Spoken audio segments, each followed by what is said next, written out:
If you are solitary, you are on the correct path. Machiavelli reveals the reason.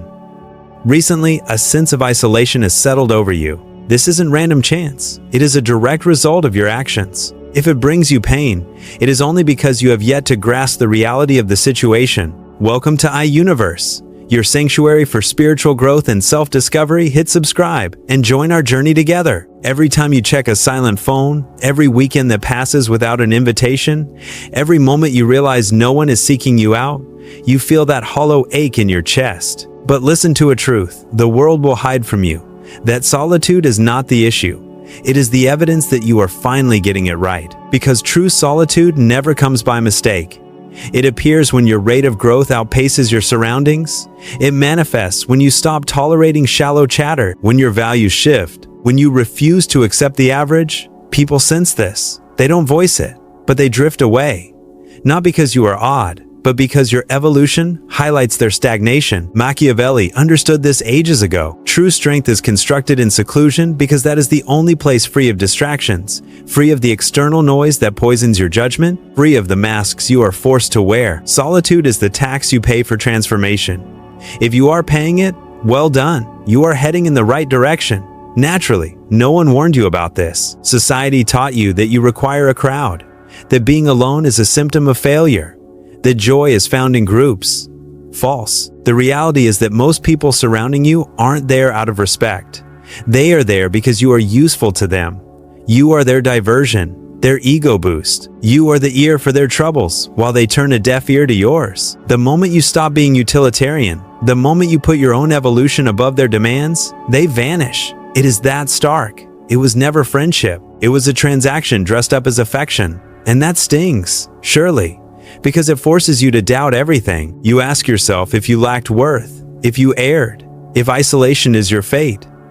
But you are asking the wrong question. You should ask, did I actually lose something precious, or did the facade simply crumble? Because here is the harsh reality.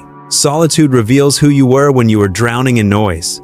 It compels you to view yourself without filters, without the warped reflection of peer pressure. That is frightening because you realize that much of your identity was just a performance to belong. Machiavelli wrote that a prince must master the art of being alone, for it is in solitude that destiny-altering choices are forged. He wasn't referring to living in a cave. He meant mental autonomy. He meant constructing an internal core so rigid that the storms of the world cannot shake it. That is only attained when you cease the addiction to approval, when you stop hunting for validation in every exchange. The masses live hyper-connected yet hollow, surrounded yet isolated, speaking without meaning. They possess hundreds of contacts but zero connection. You, conversely, are facing the inverse. Fewer ties, but the ones that survive are genuine. And if none survive, you are mastering the supreme lesson: to be sufficient unto yourself. Because here is the secret kept from you. The individual who learns to stand alone without self-destructing is the individual who cannot be controlled. This is the person who doesn't beg for scraps of notice, who doesn't auction their dignity for company. They are free, and freedom always terrifies the enslaved. Reflect on this. How often did you sell out your principles to keep a bond alive?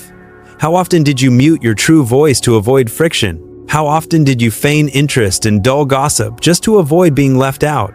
In every one of those moments, you betrayed yourself. Worse yet, you didn't see it. You were too busy stuffing the void with bodies that added no value.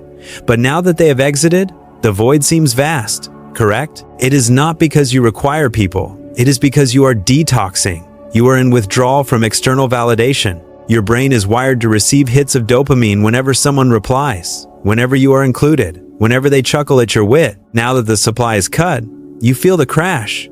But that ache is positive. It signifies the breaking of the pattern. You are ceasing to be an addict of approval.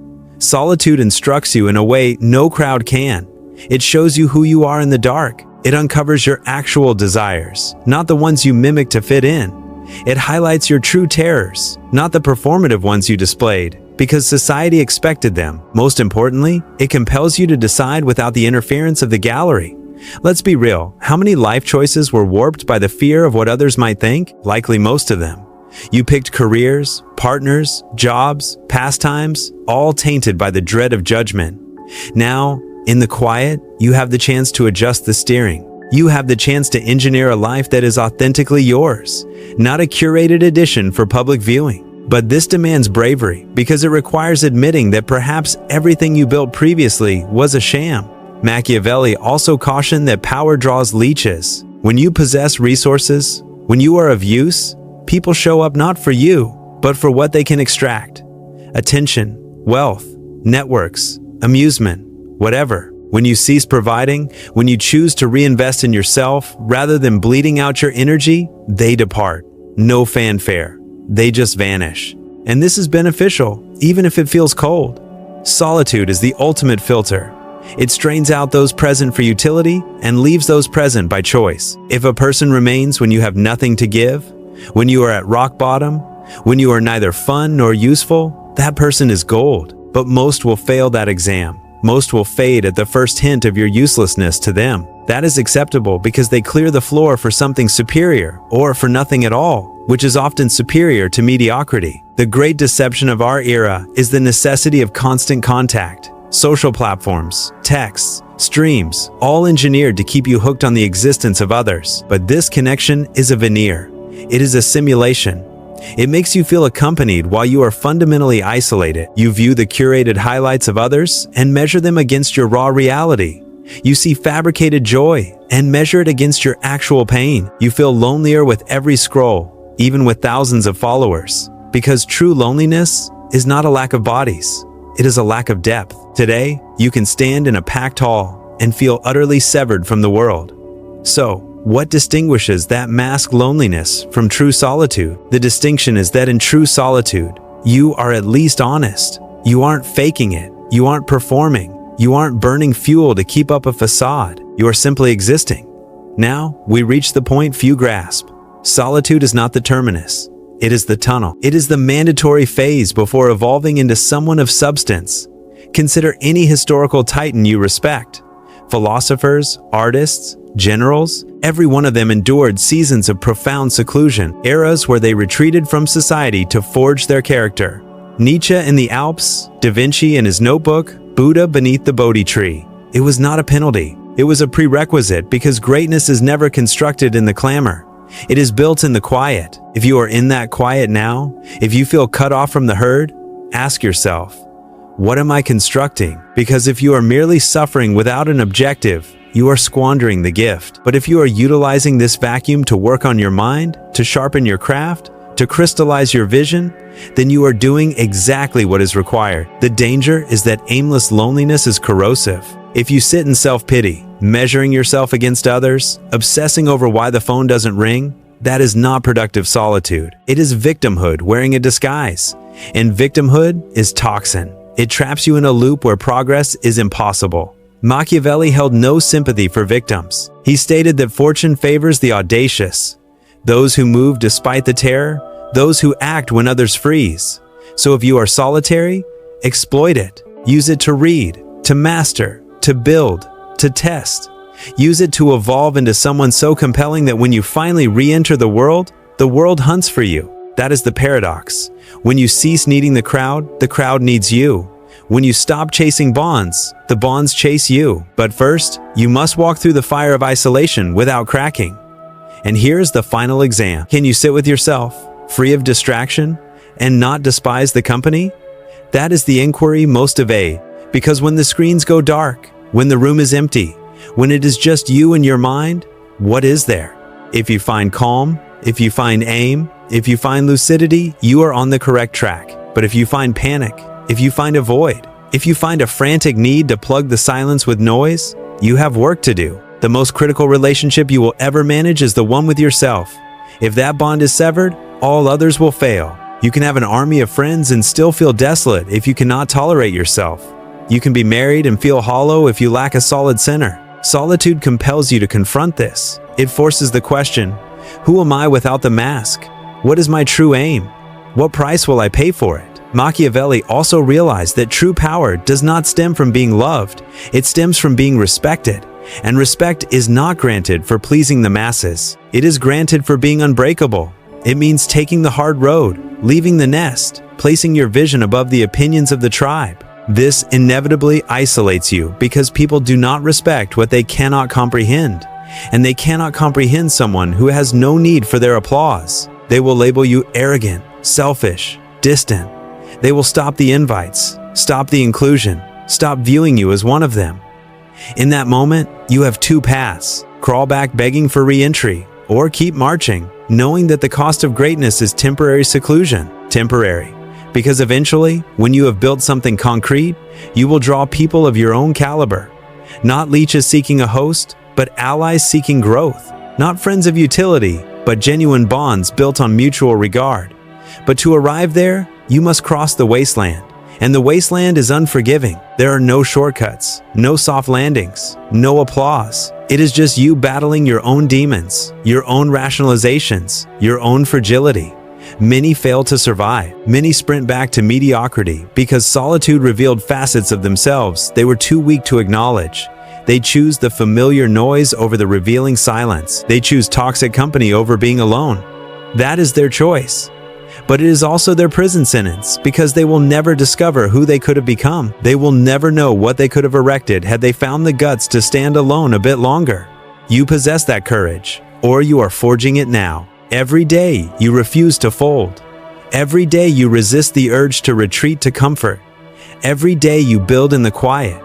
You are tempering something steel hard. You are becoming someone who cannot be played, who cannot be bribed, who cannot be shattered. And that is terrifying because the world lacks a playbook for people like that.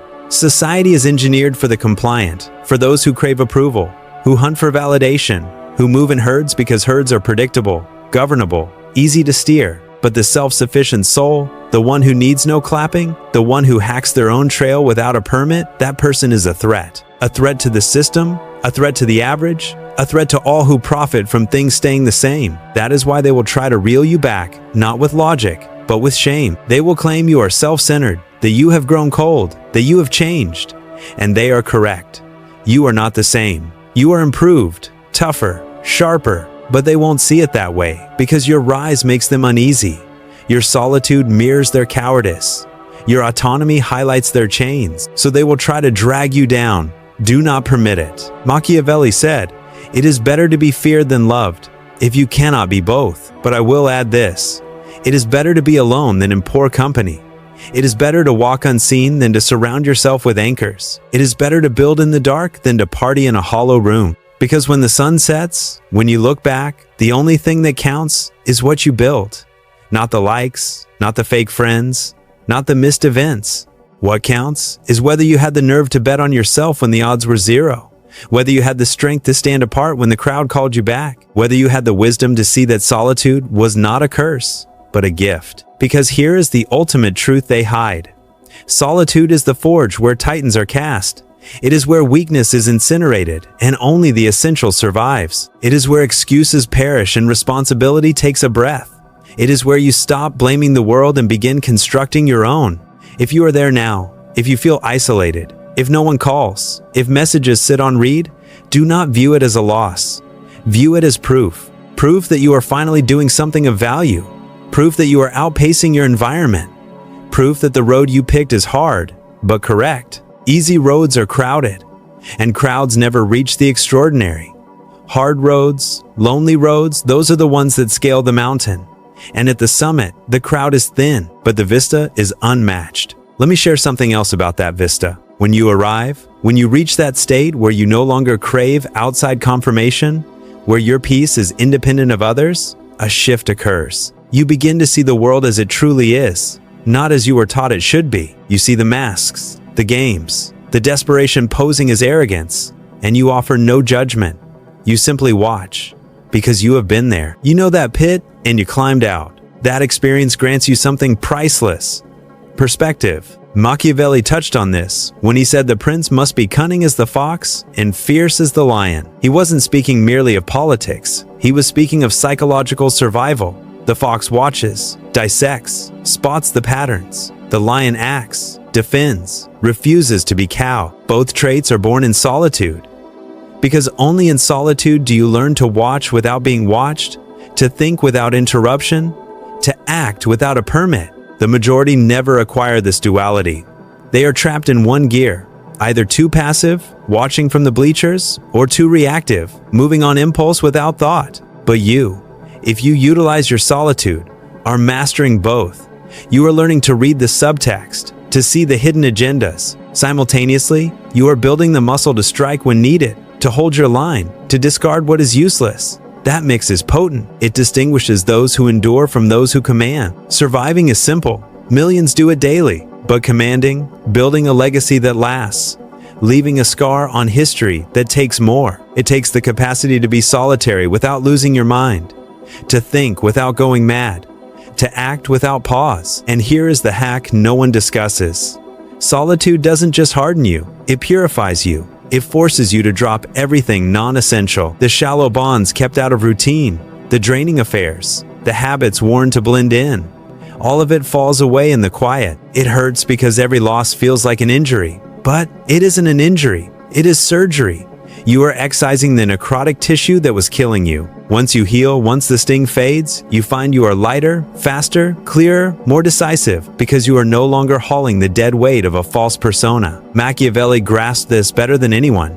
He lived in a savage time where the weak were eaten and the strong barely hung on. Amidst that chaos, he penned his greatest work, not from a throne, not in luxury, but in exile, in forced solitude. It was that very isolation that granted him the vision to see reality nakedly, not as people hoped it would be. He wrote of power, manipulation, and human nature without a filter.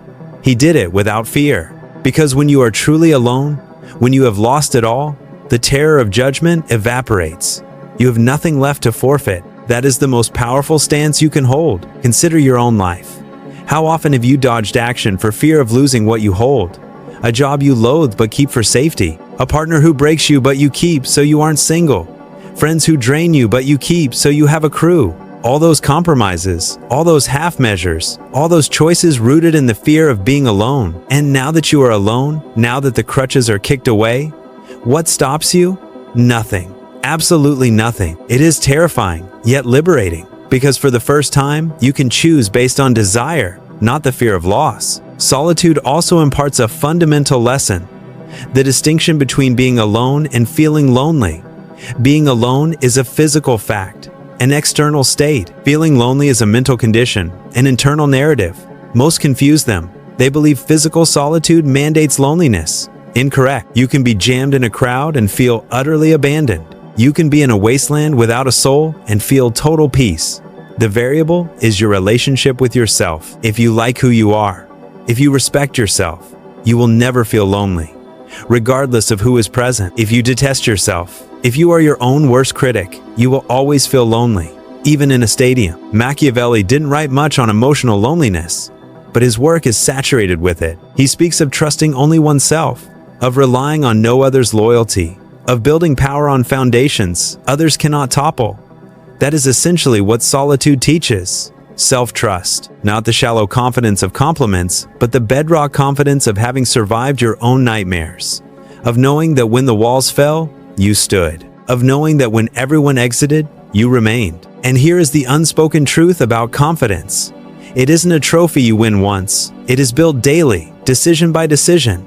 Every time you choose solitude over toxicity, every time you pick growth over approval, every time you move despite fear, each choice is a brick in the fortress of your confidence. In time, that fortress becomes impregnable, but it isn't magic. It happens because you choose to build when you don't want to, when it hurts, when quitting looks sweet.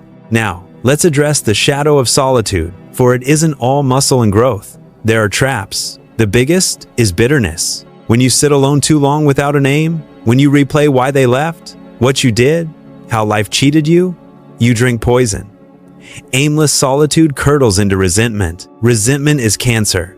It rots you out, makes you cynical, makes you see treachery where there is only apathy. Once you slide into that pit, escape is hard because resentment feels good. It offers a simple reason for your pain. The world is evil. People are users. Everyone is a fraud. As long as that is your story, you never have to face your own role. Machiavelli warned of this. He said, "Hatred is a double-edged blade. It fuels you briefly, but hold it too long and it kills you."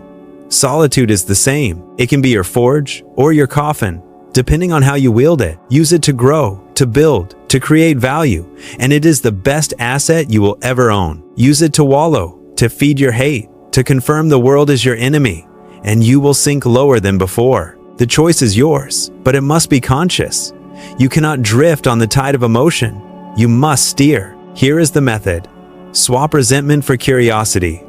When you think, why did they abandon me? Switch to, what is the lesson here? When you think everyone is selfish, ask, what was I seeking in them that they could not provide? When the bile of hate rises, neutralize it with the antidote of responsibility.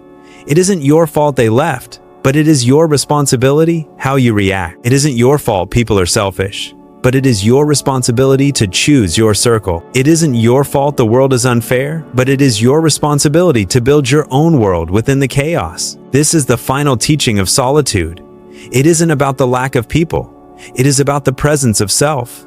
It isn't isolation. It is independence. It isn't rejecting bonds. It is selecting them. Because when you emerge, when you cross the desert and live, you won't settle for just any company. You return seeking bonds that matter. You return with higher bars, sharper lines, a clearer view. This scares people because you are no longer the pleaser.